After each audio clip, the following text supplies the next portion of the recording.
Chapter 5. The Origin. The old book haunted the Jenkins family. It sat on the kitchen table like a malignant presence, its strange symbols and cryptic notes demanding their attention. Determined to uncover its secrets, they returned to the village library, hoping the librarian, Mrs. Evans, could shed some light. Mrs. Evans greeted them with her usual warmth, but her eyes widened when she saw the book. "Where did you find this?" she asked, her voice hushed. "In our attic," Mark replied. "Do you recognize it?" She examined the symbols, her fingers tracing the intricate patterns.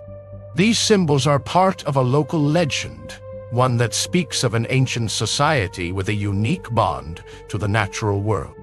"Ancient society?" Sarah asked, her curiosity piqued. Mrs. Evans nodded, her expression grave. "Folks around here talk of a group of woods people and their dark connection to the forest and its creatures. Some say they vanished without a trace. Others believe they became one with the wildlife." A chill ran down Emma's spine. "What happened to them?" Mrs. Evans looked at each of them in turn, her eyes lingering on Emma.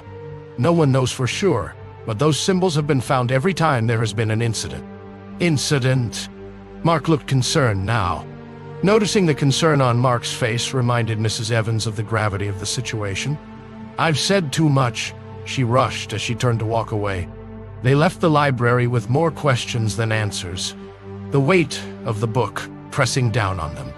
Back at the farmhouse, Emma couldn't shake the feeling that the book held more secrets.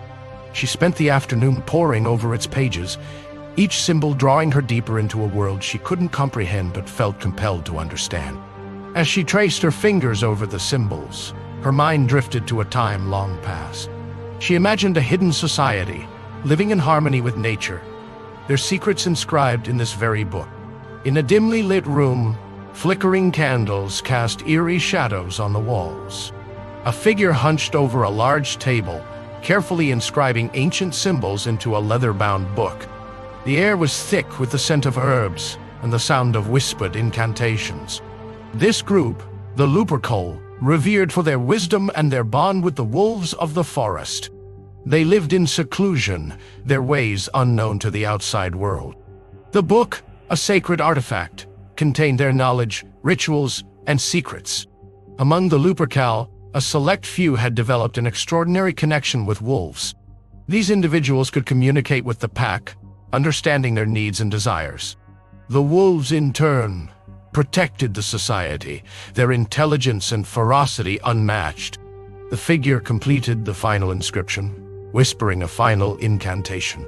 The room grew silent, the air heavy with the weight of the knowledge contained within the pages. Emma snapped back to reality, her heart pounding.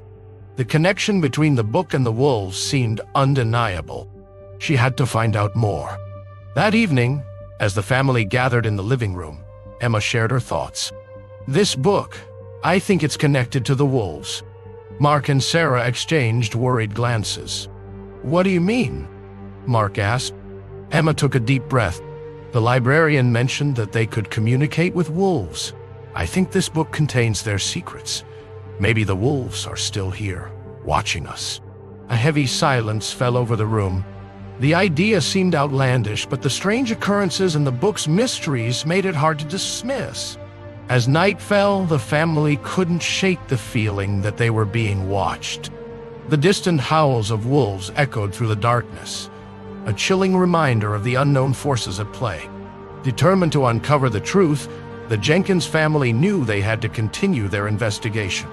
The old farmhouse held secrets, and the book was the key to understanding the dangers that lurked in the shadows.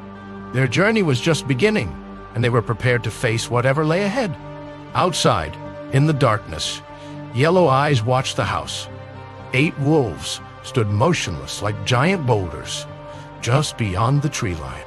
There was a short whistle, and the pack split into 2 groups flanking a hunched humanoid before disappearing in the black.